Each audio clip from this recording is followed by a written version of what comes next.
Nosotros todavía estamos aquí y todavía vamos a empezar a hablar de matemáticas con el estómago vacío. Con la jornada informativa, bueno, ha sido bastante rápida, sin embargo, pues hay temas importantísimos además, como la lectura. ¿Cómo la lectura puede ayudar a resolver problemas matemáticos? Yo también, sí me gustaba la matemática. Creo que la matemática la practicamos en el día a día siempre. Te soy muy sincero, me gusta la lectura, me encanta devorar libros, pero no devorar números. Ese siempre ha sido mi debilidad. Ahora, yo no sé si a esta edad pueda aprender matemáticas, ¿no? Bueno, el que quiere todo lo puede. Lo que sí es cierto es que la matemática, ¿no es cierto?, tiene que promoverse más en la educación, porque chicos, pues, que aprendan. Creo que la matemática te ayuda a razonar y sí es importantísimo que eso sea impulsado ya desde el gobierno en el tema de materia de educación. Exacto. Edgar Guamán Gallegos, autor de libros de matemática, escritor nacional, internacional, muy reconocido. Y vamos a contar una de las anécdotas, ¿no? Dice que, y esta se atribuye a Albert Einstein, dice que el famoso físico y creador de la teoría de la relatividad, es respecto al consejo que le dio una señora que le pedía cómo podía, dice, ayudar a su hijo para que fuese tan exitoso como él en las ciencias. El científico la miró y le dijo: empiece a leerles cuentos de hadas. Es una forma de estimular a los chicos. ¿Cómo les contaremos las hadas? Una hada, dos hadas, tres hadas. ¿Cómo lo hacemos? Edgar Guamán, bienvenido, buen día. Buenas tardes. ¿Cómo estás, Edgar? Qué gusto estar otra vez con usted. ¿Qué importancia tiene aprender a resolver problemas matemáticos para la vida cotidiana de la gente? Estamos hablando de niños y bueno, para la futura vida de cada ser humano. Bueno, la matemática es clave, no por el tema que se manejaba hasta hace algunos años de que el que sabía un montón de matemática era el más inteligente, ¿no? Sino porque me permite solucionar problemas, enfrentarme a la solución de problemas y además porque me exige el planteo de estrategias, ¿no? Que es lo que yo hago normalmente cuando resuelvo un problema matemático. Eso está dentro de la currícula actualmente. Ya ahora en las escuelas, sobre todo en los colegios estatales, porque esa es la experiencia que yo tengo más cercana, ya los maestros están entendiendo con claridad que hay que trabajar de otra manera. O sea, que no es decir 2 más 2, 4 o 2 por 4, 8, sino que hay que ver la forma, cómo llegar a esto y cuáles son las estrategias más podríamos decir, cortas. Claro, una de las frases más comunes ahora en educación es de que el niño tiene que ser partícipe del aprendizaje. Él tiene que estar al tanto de lo que él va a aprender y de que lo que él va a aprender le va a servir para solucionar problemas de su vida cotidiana. Por lo tanto, lo que tenemos que enseñarle al niño es a pensar matemáticamente. El instrumento matemático es importante, ¿no es cierto? Pero más importante es los procesos que ocurren en el pensamiento del niño gracias al trabajo que hizo la maestra o el profesor para desarrollar en él esos instrumentos, esas capacidades matemáticas básicas, ojo, básicas que nosotros necesitamos. Yo no estoy hablando de los colegios matemáticos donde a los niños los saturan con información numérica, no. Estoy hablando de que tú, por ejemplo, tú terminaste la secundaria, estudiaste una carrera donde jamás volviste a utilizar los números, posiblemente, ¿no? Pero en realidad sí estás utilizando constantemente un pensamiento matemático cuando te enfrentas a la solución de problemas, cuando te llaman para decirte, oye, tienes en media hora tú una conferencia o una entrevista y tienes que calcular los tiempos que vas a aplicar para no quedar mal con el entrevistado ni con el canal. Entonces, o cuando vas a la tienda, cuando vas al banco, el banco te dice que te va a hacer un préstamo con el 37.5% y al final resulta que no es eso porque se está aumentando una serie de cuestiones adicionales al interés. Entonces, para eso es que enfrentamos nosotros la resolución de problemas. Entonces, sí es importante, por eso la matemática, ahora se entiende que lo que debemos desarrollar es un pensamiento matemático para que en la solución de los problemas a los que el niño se enfrente cuando sea adulto, contribuya al cambio de su sociedad. Se refería a usted, profesor, respecto a algo muy importante, que la educación pública en el Perú está más orientada al tema de la operatividad, al tema de cansar más bien al alumno, ¿no es cierto?, que en vez de promoverle el tema de que piense en resolver problemas. Y creo que ahí hay una falla respecto a la promoción de las matemáticas en la educación del Perú. Debería ser más bien enfocarse mucho en el razonamiento matemático, principalmente más que la operatividad, porque le enseñan una forma de resolver un problema, pero cuando llegan a casa es totalmente distinto a lo que le enseñó el profesor. Creo que ahí hay una incoherencia en el tema del impulso a las matemáticas en la vida de los jóvenes. Claro, no, yo aclaro, los colegios estatales para mí están trabajando mejor la matemática que los colegios privados. No todos. O sea, hay colegios privados que son muy buenos, yo los reconozco, es más, yo interactúo con algunos de ellos, capacitando a los profesores. ¿No es al revés?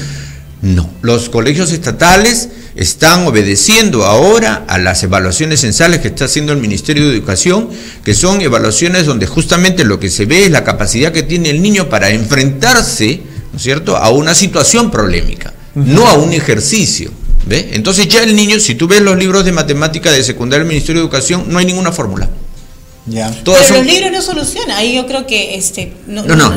Los libros muchas veces, profesores Edgar Guamán, ni siquiera llegan a culminarse en los bimestres. Seamos también sinceros en eso. Si bien es cierto, han habido avances en la educación pública, pero no podemos decir tampoco, los profesores entran en abril y terminan al cierre del año devorando los libros. Eso es mentira, ¿no? Nunca ha pasado. No sé si... Claro, recuerden que hay países donde no utilizan libros, ¿no? Claro, este es un tema, profesor Edgar, como lo dice Ketty, ¿no? Entonces, a veces llevamos los libros solamente para llenar la mochila, entonces, o para hacer un contrapeso en la espalda, ¿no?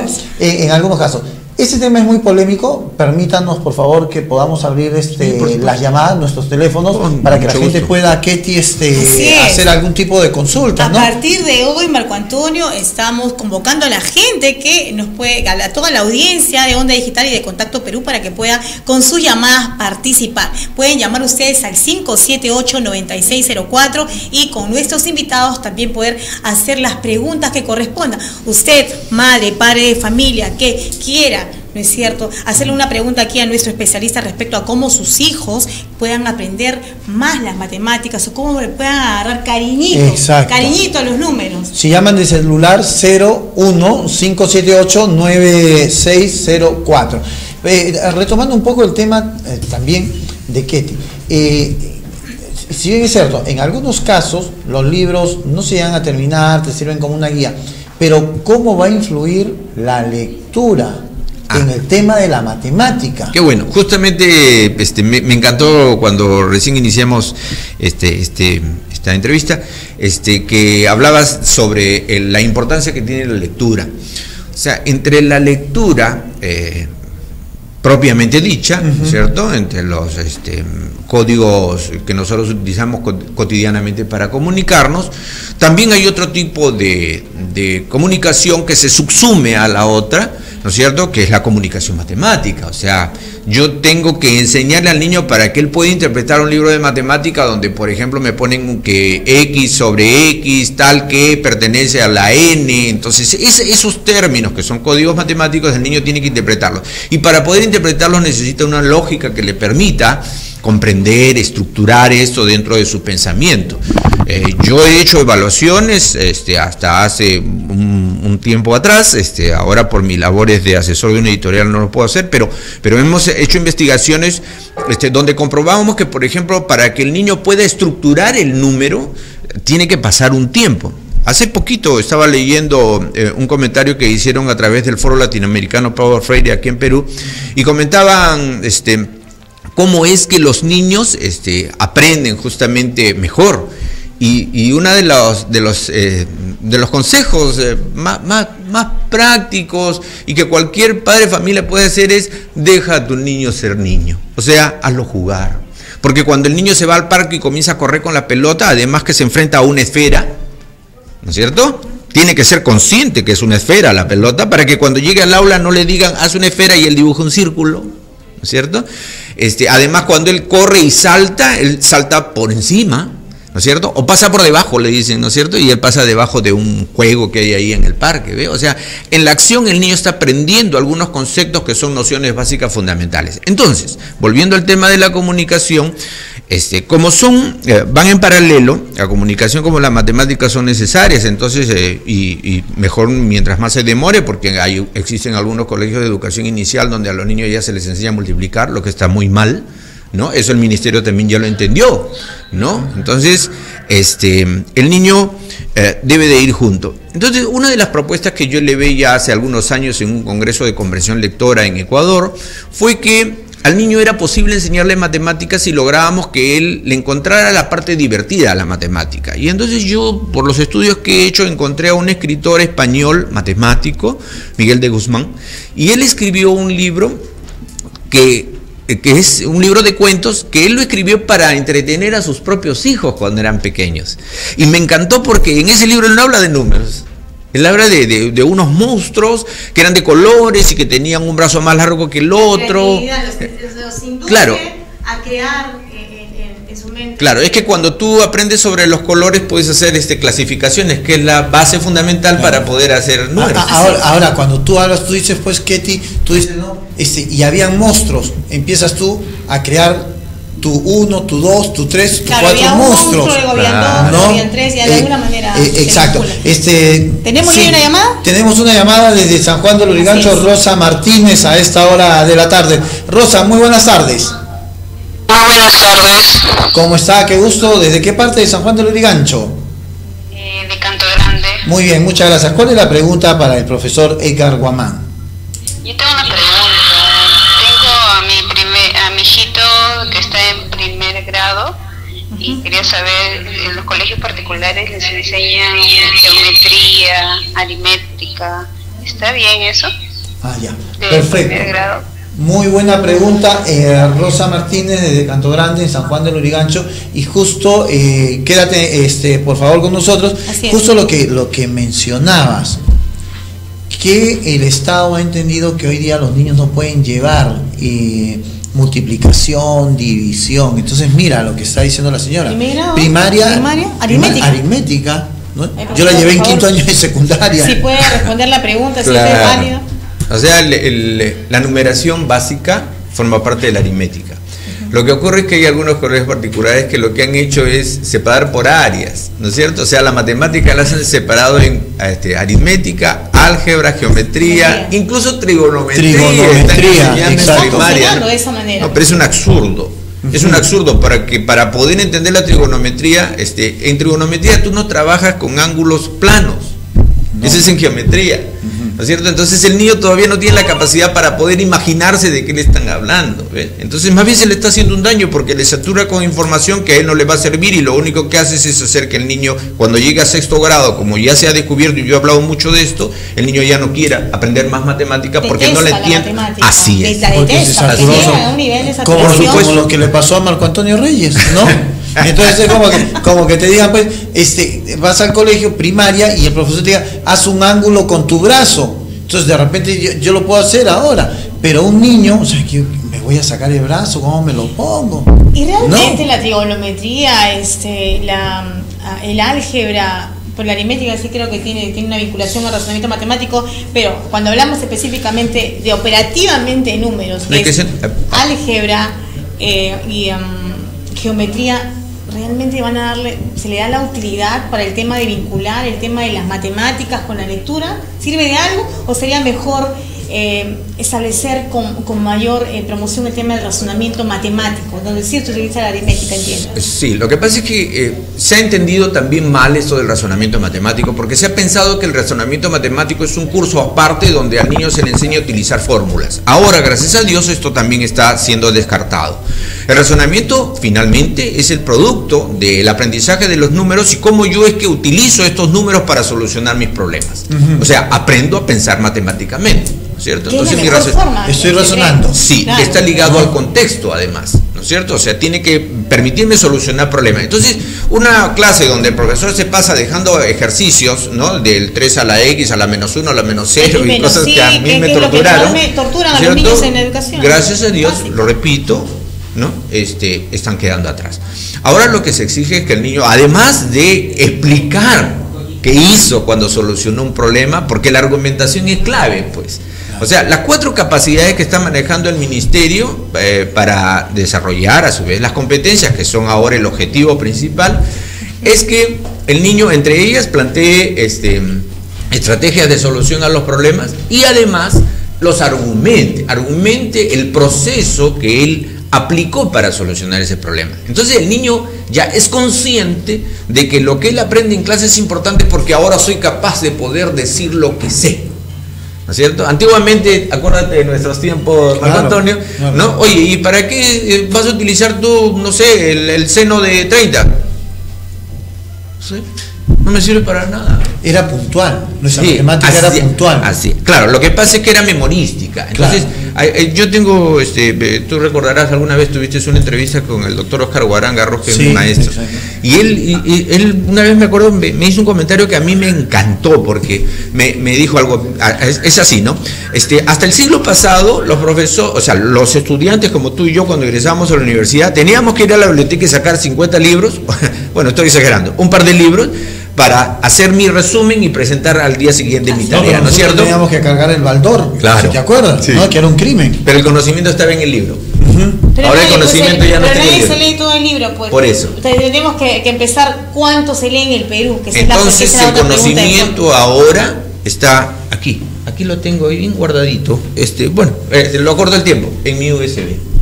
Ya. ¿Verdad? O sea, está en la nube. Entonces lo que hay que hacer es, cuando el niño entra al internet y busca una información, encuentra mucha información, ya resumida incluso, y lo que tenemos que enseñarle es a que él piense. Por eso es que se exige, cuando haya lectura, haya comprensión lectora. Entonces él comprende lo que lee, analiza, puede discriminar información. No hay comprensión lectora. Así es, tenemos una llamada. Sí, que nos vamos. Iván Arias de Coyique, muy buenas tardes. Muy buenas tardes. Mi pregunta para el invitado es, básicamente, yo tengo mi sobrinito que estudia en tercera secundaria en un colegio privado y enseña álgebra y geometría y estos cursos de álgebra secundaria, pero es un sobrino de la diferencia de matemática, pero hay alguna técnica, alguna forma de que se pueda interesar en el curso que ya son un poco nivel más avanzado para uno escolares. Ya. Sí. Muy bien.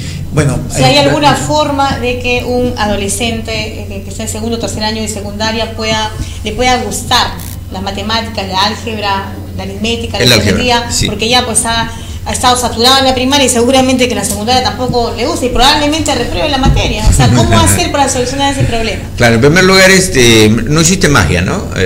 La magia se inicia cuando el niño es muy pequeño y se cubre sus procesos adecuados para llegar al aprendizaje de los números. Pero ya que tenemos chicos que han venido ya trabajándose de esta manera en los colegios, ¿no? O sea, la primera recomendación que yo doy a los profesores con los que capacito es que procuren que cuando hagan sus clases, cada conocimiento que ellos traten que el niño aprenda, siempre encuentre una representación, ¿no? Por ejemplo, cuando se trabajan los prismas, ¿no? Es importante que los niños, o en este caso los jovencitos, hagan su prisma.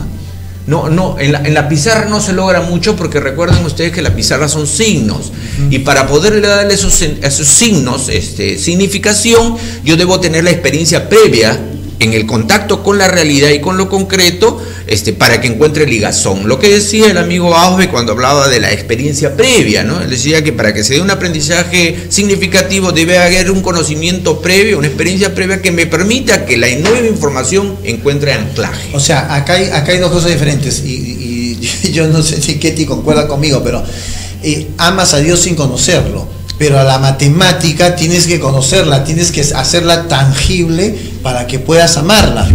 Oye, qué interesante. Y quererla. Sí, pues es que eso nos han hecho, nos han hecho aprender cosas que no tienen ningún sentido para nosotros. Esto lo ha hablado Vygotsky, el mismo Piaget también habla, claro, en sentidos diferentes, pero hablaron esto de la significación que yo le doy al conocimiento que yo adquiero. Pero muchos profesores todavía siguen enseñando cosas, ¿no?, que el niño no le encuentra significación. Okay, y entonces, claro, entonces si no le encuentro ningún sentido, ¿qué tengo que hacer? Memorizarlo, pues, ¿no es cierto? Pero hace un momento usted decía, profesor, que habíamos tenido un avance respecto a que ahora las matemáticas se enseñan mejor en los colegios públicos. Sí. ¿Cuál es el argumento? Porque en realidad vemos que estamos casi en la misma sintonía que hace unos años. Es más, yo considero que hemos retrocedido en términos de educación, y los jóvenes ahora están más desorientados que antes.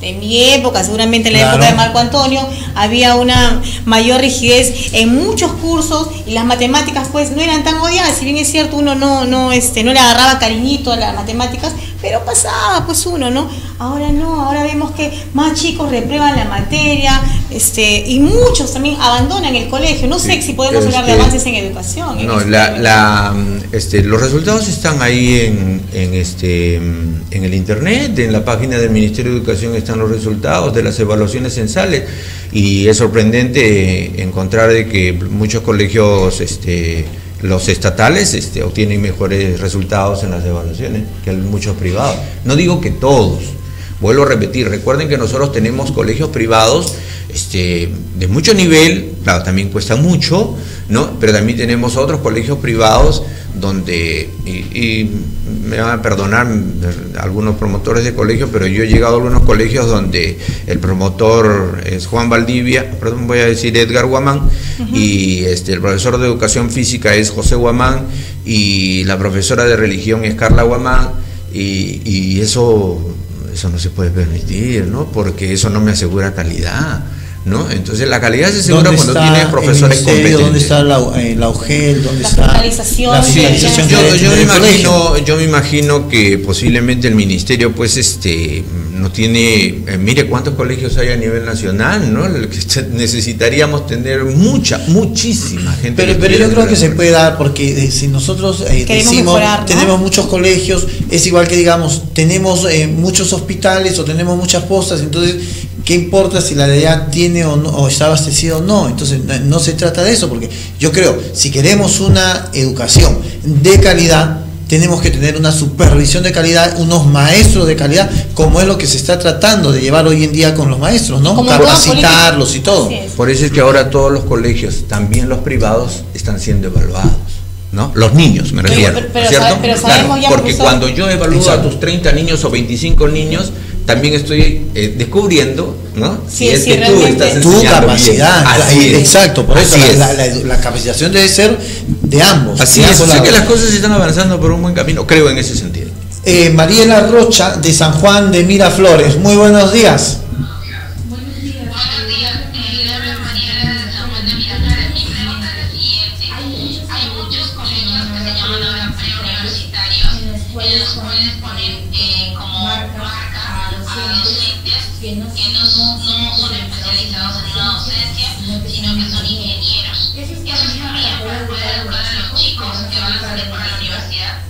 Buena pregunta, profesor. Buena pregunta. Sí, pues se van a molestar los ingenieros, ¿no? Pero yo soy muy bueno, yo me acuerdo que cuando estaba en la universidad yo era el primero en mi clase de biología, pero no por eso, porque sabía perfectamente hacer disección. Ya eras biólogo. Ya era biólogo, pues, ¿no? Igual, así es. O podría dictar el curso de biología. Lo que no significa que un profesional de otra área no puede estudiar. Hay cursos de especialización, segunda especialización, y puedo pues poder enseñar. Pero desgraciadamente eso no ocurre todavía en nuestro país. Exacto. Hay muchos colegios donde yo he llegado una vez a un colegio a capacitar y me encontré con que los 3 profesores de matemáticas, ninguno era profesor. Uno era ingeniero, el otro era administrador y el otro era economista. Y muy bien, porque el ingeniero tiene mucho conocimiento, pero como ahora el asunto no es transmitir el conocimiento que yo tengo a la cabeza del niño, eso era antes. Lo que yo tengo que hacer es preocuparme por cómo piensa el niño para lograr desarrollar una didáctica que me permita que él me comprenda. ¿Ven? Es diferente, por lo tanto necesitamos un especialista en el tema pedagógico, y eso todos los maestros tenemos los instrumentos para poder llegar. Tendrían que ser entonces maestros, sí. no necesariamente un ingeniero, un biólogo, un químico que está impartiendo educación. No puede ser si es que he estudiado, pues, como digo, una segunda especialización o una maestría, ¿no? Ahora, bueno, yo sí, lo voy a decir abiertamente, no existen los colegios preuniversitarios, ni existen los colegios policiales, ni nada, son colegios. Los colegios tienen una enseñanza, tienen una currícula que es para todos igual. Entonces no se dejen engañar que hay un colegio preuniversitario, que hay un colegio policial. Ese es el cliché con el que siempre se vende, ¿no? Total, que nos quieren engañar, pues ¿qué? Pero es que eso tiene pues un punto de partida. Antes la educación pública, que venía pues bastante retrasada en el tema de comprensión lectora y comprensión de razonamiento matemático, sí. Te vendían esta ilusión, le decían, sí. Acaba su colegio, bueno, pues la educación pública es tan mala que necesitas ir a una academia, te decían. Te cuento algo rapidito. A la academia y luego postulas a la universidad. Se han quedado la gente con ese... Te cuento algo rapidito. Yo terminé en un colegio estatal, una gran unidad escolar. Éramos 60 en mi salón. ¿Tú ahora vas a un colegio estatal? 60. Bueno, ya éramos 48 en mi salón. No, en mi salón éramos 60. Yo terminé en el año 70. Bueno. ¿No es cierto? Ya. Y ahora tú vas a un colegio estatal y no pasan los 30. En secundaria. Pero vas a algunos colegios privados y vas a encontrar hasta 50 alumnos en un aula. Yo lo he hecho. No voy a decir el nombre, pero bueno. Algunos padres sabrán a qué colegios me estoy refiriendo. Sí hay, ¿no es cierto? Sí hay. Vámonos con Lourdes Torres desde Chorrillos. Lourdes, muy buenas tardes. Buenas tardes. Yo voy a aprovechar un poco la pregunta anterior acerca de los profesores que nos ponen a los chicos en colegios particulares. Tengo una sobrina que con hijita está yendo a primer grado, y me sorprende de que la niña lleve libros correspondientes a segundo grado, y dicen que se adelantan que el colegio siempre va con un paso adelante. ¿Es lo correcto? Muy al margen de la opinión del profesor, ¿quién tendría que supervisar ese error? Porque para mí es un error. Exacto. Okay, muchísimas gracias. Alguien me tiene que dar una respuesta, ¿no? Yo entiendo, el profesor me puede dar como docente. La pregunta es si es que ustedes pueden trasladar esto al Ministerio de Educación. ¿Quién supervisa esto? Muy bien. ¿Los colegios particulares tienen carta libre para hacer lo que quieren? Gracias. Muy bien, muchísimas gracias, Lourdes Torres. Interesante pregunta, profesor. Muy interesante, ¿qué piensas tú? Muy picante. Directa, y al parecer también está muy fastidiada la tía, porque dijo que tiene un sobrino, ¿no? O sea, que yo a Ketty la mando al colegio pues a 5º grado y el profesor le adelanta de 6º grado. No, a primero, entonces... Y justo comentábamos eso, profesor, o sea, ¿quién supervisa? ¿Quién se debe encargar? Decíamos que a lo mejor no hay el personal adecuado, no hay... ¿A quién le corresponde esa tarea de supervisar, no solamente en términos censales, como usted lo ha dicho, que está el portal del Ministerio de Educación, que estamos avanzando? No, los colegios privados que han aumentado. Claro, no, bueno, yo en ese caso quien debería dar la información son los especialistas del ministerio, pero como dijo la señora Lourdes, yo quiero dar mi opinión como padre de familia. Claro, la diferencia está en que yo soy profesor de matemáticas, entonces yo entiendo que un niño no tiene por qué adelantársele, porque lo único que estás haciendo es como si tú me dijeras que a un niño de 5 años, que ya es un niño fuerte y yo quiero que sea deportista, lo pongo a hacer pesas, ¿no? Entonces no vas a conseguir nada más que atrofiarle los músculos. Entonces igual ocurre con este niño al que yo saturo de información con información que no le corresponde. Te voy a poner un caso. Yo soy asesor de literario y un día me llega un libro con la fórmula del área del cuadrado. Y lo comencé a revisar y el área del cuadrado, como todos sabemos, es lado por lado. Todo cuadrilátero es base por altura, pero en el caso de un cuadrado es lado por lado porque la base y la altura son iguales. Y entonces habían puesto que la fórmula era L al cuadrado. ¿Saben? Fácil, ¿verdad? El problema era de que todavía los chicos no habían tratado lo que era la potenciación. ¿Y entonces cómo pueden entender ese número chiquitito arriba si es que no ha tratado lo previo, ¿cierto? El concepto de exponente, que se trata cuando hace potenciación. Entonces, muy simple, pues. Como no lo puede comprender, lo obligan a que lo memorice. Y entonces el niño es saturado con información sobre la fórmula del área del cuadrado, del triángulo, del pentágono, del hexágono, del triángulo equilátero. Es decir, lo saturan con información. Yo por ejemplo he descubierto, bueno, no lo he descubierto yo, eso está pegado en internet, de que basta con saber una sola fórmula de áreas para poder descubrir todas las otras. Pero es un trabajo que nosotros hacemos ya durante muchos años. Yo tengo 30 años trabajando con chicos y con adultos. Y entonces eso es lo que trabajamos nosotros, ¿no? En suma, profesor, usted como especialista, la metodología es muy importante, sí, de cómo hacer que el alumno se interese más por aprender las matemáticas, que en el futuro va a conllevar a que sea una persona pues que sepa resolver problemas y tenga un mejor enfoque en términos de lectoría. Si me permiten solamente para poder terminar la idea, yo creo que con los niños pequeños, como el caso de la señora Lourdes que tiene su niña en primer grado o segundo grado, lo importante es la manipulación, es obligatorio, es clave, es fundamental que el niño manipule, juegue, ¿no? Nosotros cuando estamos en la universidad, yo estoy ahorita haciendo otra maestría, ¿no es cierto? Y hay veces cuando nos viene el profesor estamos jugando, ¿no? O sea, todos jugamos, el juego forma parte del ser humano, entonces hay que jugar. Y la matemática se puede aprender muy bien jugando, ¿no? Eso ya lo entendimos algunos y gracias a Dios estamos avanzando en ese aspecto. Entonces, y los cuentos. Entonces, la manipulación, el juego y los cuentos. Y los cuentos, ¿no? Como decíamos con Lourdes, nosotros nos ponen el tema de los dragones y ya puede inventar 20, yo puedo inventar 3 y uno con un ojo, 3 ojos, ¿no? Así es. En resumen, señores, ya lo ha dicho el especialista, el profesor Edgar Guamán, los cuentos, la manipulación y los juegos. Importante para que usted, padre de familia y madre de familia, pueda estimular a su hijo a querer aprender más las matemáticas. Ahora sí, nos tenemos que despedir. Marco Antonio, 1:09 de la tarde. Muchísimas gracias, profesor. Guamán Gallegos, siempre es un gusto poder conversar con usted. Gracias. Ketty, muchísimas gracias por haberme permitido acompañarte esta tarde. Muy buenas tardes, ya nos reencontramos el día de mañana.